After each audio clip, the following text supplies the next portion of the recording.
Nanawagan naman si retired Supreme Court Associate Justice Antonio Carpio sa mga Pilipinong patuloy na ipinagtatanggol ang mga pagpatay kaugnay ng gyera kontra droga na magsagawa ng masusing pagsusuri sa kanilang moralidad at konsensya. Sa isang panayam kay Carpio, ang pagpatay ang pinakamasamang maaaring gawin ng isang lider at dapat tanungin ng taong bayan ang kanilang sarili kung paano ito nabibigyang moral na katwiran.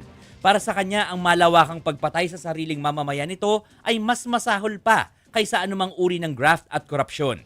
Dagdag pa niya, malaking katanungan pa rin daw ang motibo sa likod ng kampanya, kung galit ba ito sa drug addict o may iba pang dahilan at kung may nakinabang umano dito. Matatanda ang nang maupo sa pwesto taong 2016 si Duterte, ilang ulit itong nagbitiw ng salita na shoot to kill laban sa mga suspect na manlalaban umano sa pulisya. Samantala, ipinagtanggol ni Salvador Panelo, dating Chief Presidential Legal Counsel ni Duterte, ang mararahas na pahayag ng dating Pangulo. Ito raw ay bluster lamang o pananakot sa mga kriminal. Aniya, mahilig daw sa hyperbole si Duterte, isang argumentong ginamit din ng defense lawyer nitong si Nicholas Kaufman.